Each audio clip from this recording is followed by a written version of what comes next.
Hello everyone. आज हम lecture 6 start कर रहे हैं और आज का टॉपिक है shunt capacitor filter. Now shunt capacitor filter से स्टार्ट करते हैं। जो फर्स्ट हमारा है वो है shunt capacitor filter. Shunt capacitor filter का मतलब क्या है कि कैपेसिटर को लोड रेजिस्टेंस के क्या कर दिया हो, पैरेलल में लगा दिया, शंट कर दिया। शंट मीन्स कि पैरेलल में लगा दिया हो कॉम्बिनेशन। तो शंट कैपेसिटर फिल्टर जो है वो provide infinite resistance to DC and limited resistance to AC signal. जैसे कि हमने बात करा था कि जो कैपेसिटर है वो डीसी को ब्लॉक करेगा और एसी को मिनिमम वैल्यू पे पास करेगा। ठीक है, उसको मिनिमम रेजिस्टेंस देगा पास ऑन करने के लिए, एक तरीके से उसे बायपास करेगा। और कंस्ट्रक्शन अगर हम देख लें, ये हमने फुल वेव रेक्टिफायर यूज़ किया हुआ है। ठीक है, फुल वेव रेक्टिफायर में 2 डायोड्स लगी हुई हैं। ये एसी ट्रांसफार्मर लगा हुआ है जो कि हमारा क्या कर रहा है, एसी प्रोवाइड करा रहा है। और यहाँ 2 डायोड के कॉम्बिनेशन से हमारा डीसी में कन्वर्ट हो रहा है। लोड से पहले हमने कैपेसिटर पी और क्यू के बीच में कैपेसिटर को शंट कर दिया गया है। ठीक, तो यहाँ तक जो आउटपुट आएगा वो डीसी प्लस एसी आएगा। उसके बाद जो हमें यहाँ आउटपुट मिलेगा लोड के अक्रॉस जो मिलेगा, उसमें हमारा एसी कंपोनेंट काम होना चाहिए और डीसी कंपोनेंट ज़्यादा होना चाहिए। तो अगर बात करें कैपेसिटर फिल्टर की कि कैपेसिटर कैसे काम करता है, सो पैरेलल में हमने सी लगा रखा है, पी क्यू इस पॉइंट पर और आर एल के पैरेलल में है। नाउ इसकी वर्किंग अगर हम देखें कि सी किस तरीके से सी जो है कैपेसिटर जो है किस तरह से बिहेव करता है या क्या प्रोसेस है इसका, किस तरह से फिल्ट्रेशन कर रहा है, वो प्रोसेस अगर हम जानना चाहें तो उसकी वर्किंग देखें हम।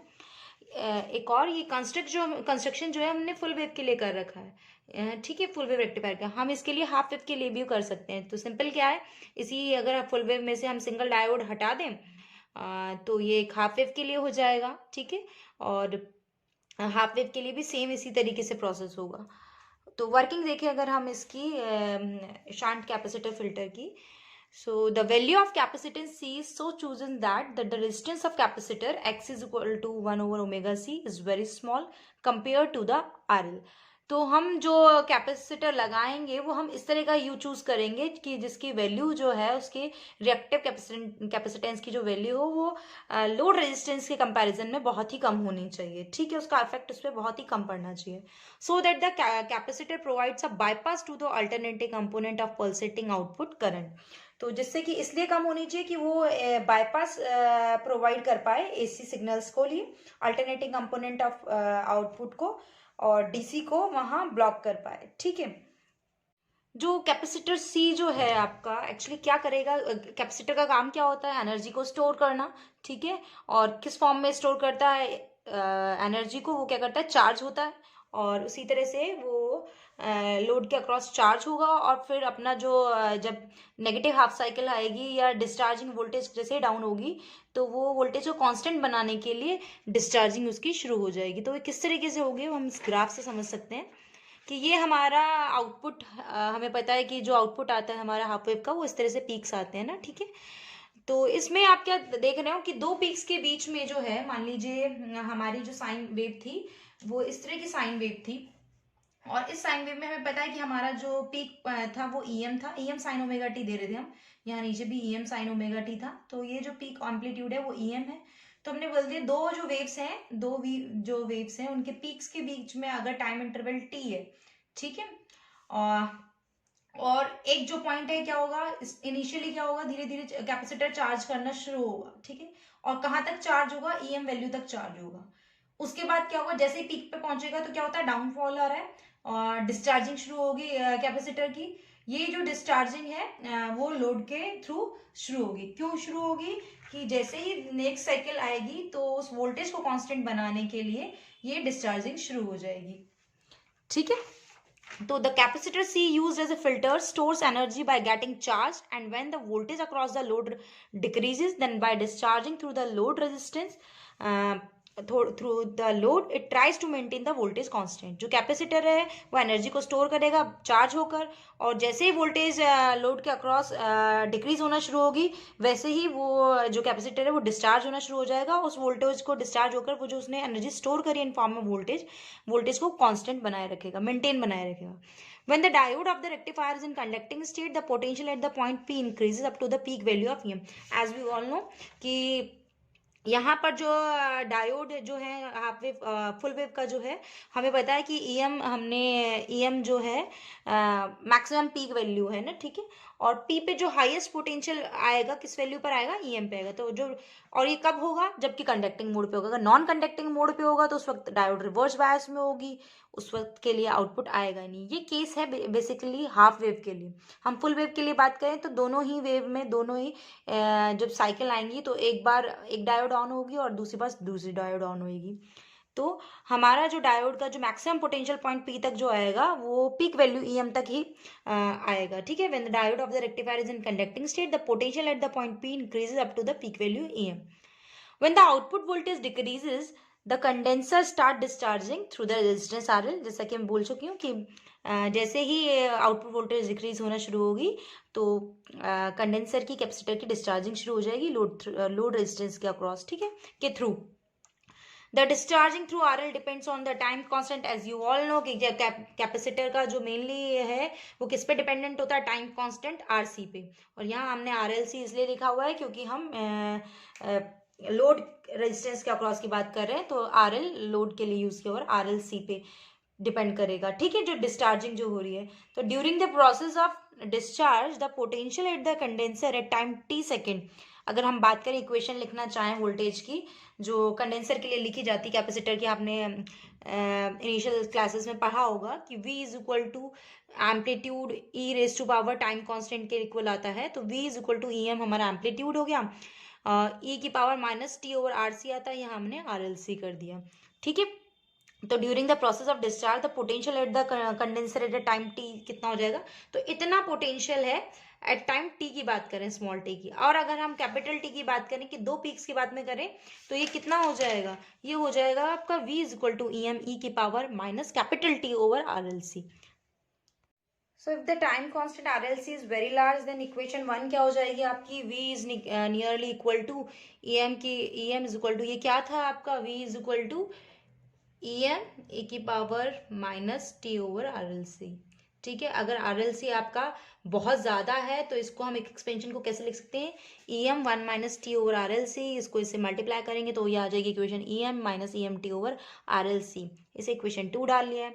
If time interval between two successive peaks is T, जैसे कि मैंने कहा दो पीक्स के बीच में जो टाइम इंटरवल है वो कैपिटल टी है, तो जो कंडेंसर है C gets charge again after a time T, तो हर दो पीक्स के बाद वो चार्ज होना शुरू होगा, ठीक है। और तो इसका मतलब टी टाइम के बाद वो चार्ज होना दोबारा शुरू होगा। The output voltage across the load will have a fluctuation between E M and E M minus E M T over R L C. तो हमारे पास ये दो वैल्यूज आई हैं, ठीक है, कि हमारा जो पीक वैल्यू है वो ई एम तक चार्ज होता है, ठीक है, और इतनी चार्जिंग तक होता है। इसके बाद ई एम, इस टाइम के बाद वो दोबारा चार्ज होना शुरू होता है। इसका मतलब है कि जो वैल्यू है वो इन बिटवीन ई एम और E M minus E M T over R L C के बिटवीन फ्लक्चुएट कर रही है। अगर इसे हम ग्राफ से देखें तो ये दो पीक्स के बीच के टाइम इंटरवल टी है, यहाँ चार्जिंग हो रही है, मैक्सिमम चार्ज होगा, और इसके बाद दोबारा यहाँ जब डिस्चार्ज होगा दोबारा चार्ज होना शुरू होगा, तो इतनी वैल्यू तक आता है E M over E M T over R L C.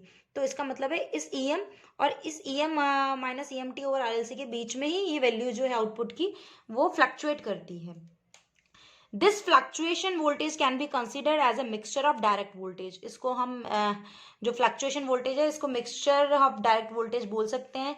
तो क्या करें, इसका एवरेज वोल्टेज निकालें तो ई एम इन दोनों को प्लस करके डिवाइडेड बाय 2 करें तो इन बिटवीन ये वोल्टेज आएगी, ठीक है। और ये इन बिटवीन कितनी वोल्टेज आएगी, E D C is equal to E M minus E M T over twice of R L C. तो इसका जो पीक वैल्यू ऑफ रिपल हो जाएगा कितना है, ये तो हमारा पीक है और ये इसका रिपल पोर्शन है, E M T over twice of R L C. इस इक्वेशन 3 और 4 डाल देंगे हम। यहाँ जो हमारा ये जो ग्राफ शो कर रहा है ये कैसा ग्राफ लग रहा है, सॉ टूथ वे का जो ग्राफ लग रहा है, ठीक है। जैसा कि हमने प्रीवियस क्लासेस में आपने पढ़ा होगा, सॉ टूथ वेव होती है, ट्रायंगुलर वेव होती है, तो ये जो फॉर्म बन रही है वो सॉ टूथ वेव बन रही है, ठीक है। और इस तरह की वेव्स के लिए जो रिपल वोल्टेज है is approximately saw tooth voltage, so that the ripple voltage T second after the maximum charging of the condenser क्या हो जाएगी, इतने टाइम बाद, ठीक है, इतने टाइम बाद जब चार्जिंग दोबारा शुरू होगी तो वो कितनी हो जाएगी, E is equal to E M over twice of R L C T minus 2t, जो कि हम सॉ टूथ वेव के लिए इक्वेशंस लिखते हैं। इसे इक्वेशन 5 डाल दिया। ये जो इक्वेशन फिफ्थ है, ये रिलेशन जो है रिप्रेजेंट कर रहा है variation of ripple voltage with time, time के संग, क्योंकि टाइम डिपेंडेंट है, टाइम के संग इसमें चेंज हो रहा है। अब हमें चेक क्या करना है कि ये कैपेसिटर कितना सही है, कितना मतलब कितना परफेक्टली फिल्टर कर रहा है, ये डिपेंड करता है कि इसका रिपल कितना आता है। तो रिपल कैलकुलेट करने के लिए क्या करें हमें, क्योंकि रिपल होता है AC over DC, voltage EAC over EDC, और EAC निकालने के लिए क्या हो, हमारे पास उसकी RMS वैल्यू होनी चाहिए, जैसे हमने हाफ वेव और फुल वेव में किया था।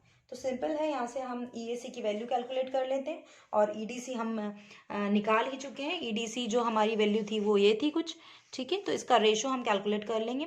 तो the RMS value of ripple voltage will be, क्या हो जाएगी, EAC 1 ओवर कैपिटल T 0 से T E स्क्वायर dt, ठीक है। और E की वैल्यू यहाँ से हम ले लेंगे, इसको हम डिफ्रेंशिएट करेंगे और सॉल्व करेंगे, तो हमारा कुछ वैल्यू इस तरह की आ जाएगी। E स्क्वायर की जगह EM ओवर 2 ऑफ RLC बाहर आ गया, T माइनस 2T का होल स्क्वायर, और इसको स्क्वायर को खोल लेंगे, अलग सिंपल अलग अलग जो तीनों जो वेरिएबल्स हैं उनके लिए हम क्या करेंगे, इंटीग्रेशन कर देंगे, सॉल्व करेंगे, तो हमारा कुछ वैल्यू इस तरह की आएगी, EMT ओवर 2 ऑफ √3 RLC।